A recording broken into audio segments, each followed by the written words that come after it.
In this high cave on top of Thor mountain, the Prophet, peace be upon him, and his companion Abu Bakr as-Siddiq lodged as two guests before emigrating peacefully to Medina al-Munawwara to escape the polytheists of Mecca. From this high and narrow cave, the voice of truth and Islam was born, and the message of Muhammad, peace be upon him, started. Its light shone on all the lands, and from it were the most important stages of the route of the Islamic call.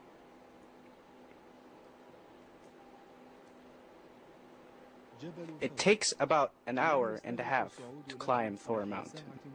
It is situated on the northern side of the sacred mosque at a distance of approximately 4 kilometers. Its height is about 748 meters above sea level and 458 from the foot of the mountain.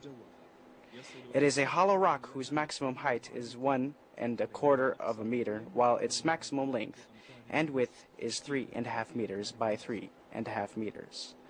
The rock has two openings, one on the western side, from which the Prophet entered, and one from the east. It had been mentioned in the Holy Quran and is situated below Mecca, south of the Misfada district. Abu Bakr as-Siddiq, peace be upon him, said, "May Allah be pleased with him," narrated, "I was with the Prophet, peace be upon him, and the cave, and I saw the footprints of the polytheists, and I said, O God's apostle, if one of them raised his foot, he would have seen us." And he replied, "What do you think of the two, and Allah is their third?" The mountain of Thor is a great presence in the books about the Prophet's life and in the poems of poets. It has touched the emotions and feelings of Muslims because of its gracious mountain, which hosted in its cave the purest and dearest of mankind, Muhammad, peace be upon him, and his companion Abu Bakr as-Siddiq. The poet Hussein Arab says about Thor mountain, "O night, tell the story of the cave in Thor, and record its words for the nights. And O houses of light, listen to the sound, and sanctify the tune of the most beautiful saying." Before climbing the mountain, you begin to contemplate and recapture those historical moments that mark the beginning of Muhammad's message, peace be upon him. With the difficult climbing of the mountain, you imagine the steps of the beloved Prophet, peace be upon him, in front of you between the rocks. It is inevitable that the Iman would increase. Steps of this moment race forward to climb to the top of the mountain, where the cave of Thor was hiding place of the Prophet, peace be upon him, and his believing companion Abu Bakr as-Siddiq, may Allah be pleased with him, from the polytheists, before he headed for Taybat al-Tayba. Allah the Exalted said, "If you help him not for Allah, did indeed help him when the disbelievers drove him out. The second of two, when they are in the cave, and he said to his companion, but not sad, surely Allah is with us."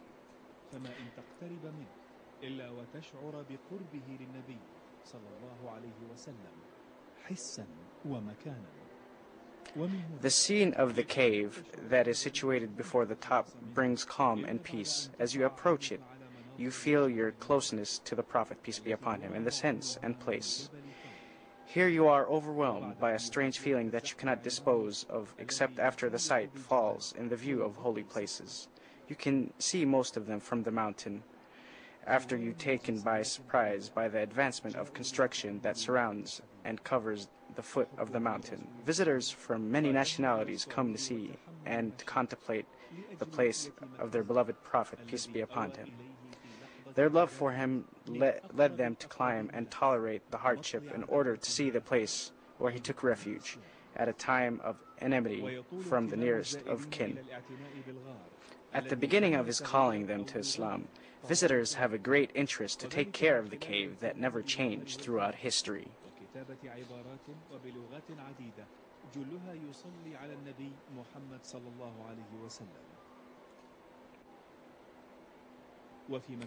In another place not far from Thor mountain is Hira mountain, or Jabal an-Nur, the mountain of light, as the people of Mecca like to call it. It has a right to be called that. After all, it is the place of the first revelation to the best of mankind, Muhammad, peace be upon him, and on the revelation of the heavens connected with earth. It is the mountain in whose cave the Prophet, peace be upon him, used to worship Allah before the message and after it. It is the cave where the revelation came down and the first verse of the Holy Quran was recited. It is the greatest and most revered moments in history. It is a time when history and humanity changed as they have never been changed before.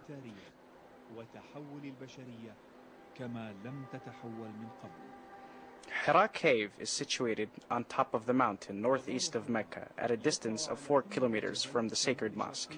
It is a gap with its door towards the north, and it can take about 5 people seated, and its height takes a person of medium height.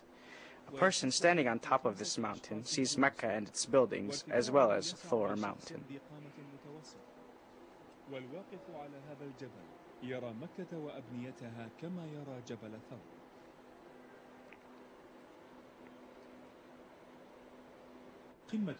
The top of the mountain resembles a camel's hump, and it is said that there is no other mountain in Mecca or anywhere else that looks like Hira Mountain. It is a mountain of a unique appearance, and it is distinguished from other mountains by the fact that the Prophet, peace be upon him, used to go to it for worship before the message was revealed to him.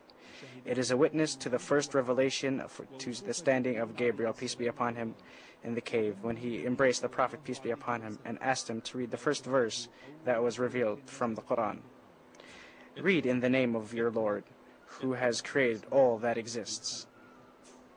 The visitor of the cave of Hira starts to imagine and feel those historical moments for the Prophet, peace be upon him, when he used to go to this cave and isolate himself from his friends, 3 years before he was entrusted with the message.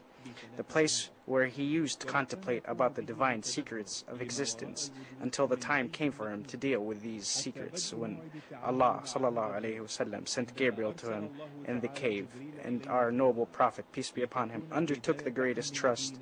The fact of the earth changed when he heard the noble verses.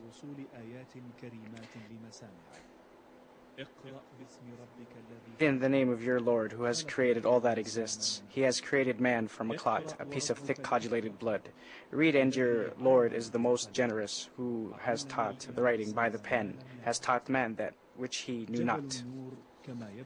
The mountain of light seems rugged at the base with a sharp incline except from the eastern side, and in order to get to the cave, one must climb first to the top of the mountain and then descend to the cave. Once you reach the base of the mountain, you'll notice that it is wide, and when you turn your gaze towards the top starting from the bottom, you'll see that it rises sharply in an almost upright angle except on the eastern side where the incline is less sharp and reaches the top that is wide and almost horizontal. When you decide to climb the mountain, you'll find that it is not an easy task, even though the track leading on to the top had been paved by volunteers over the centuries. Only the strong are able to climb the mountain, and the cave with the space in front of it are isolated, and the path leading to them is hidden between large close rocks that make them seem impossible to pass through. يختفي طريق الدخول إليهما بين صخور ضخمة متلاصقة لا تظن العين العابرة أنه يمكن المرور من خلالها. On the way to the top, which is always crowded with visitors, you come across a simple rest area where the climbers rest in the shade from the heat of the sun in the summertime. After descending the slope steps, a person finds himself as if he came to the end of the trail. There are large rocks close to each other to the right and to the sharp incline of the mountain to the left and in the front. When you approach the cave, you find a narrow passage leading to the path that narrows and widens and ends with a small opening where the person needs to bend in order to exit, and then finds himself in a spacious natural shade in front of the cave. To the left of the cave, you notice someone praying while others wait. You'll also notice writings and inscriptions above its entrance and on its walls in numerous languages that had been written by visitors to the cave throughout the ages in primitive ways and colors. An-Nur mountain and the cave of Hira are the most important places in the history of Islam and in the life of its Prophet, peace be upon him. They witnessed one of the most important events in human history and Islam, and in the crucial times of the Prophet, peace be upon him.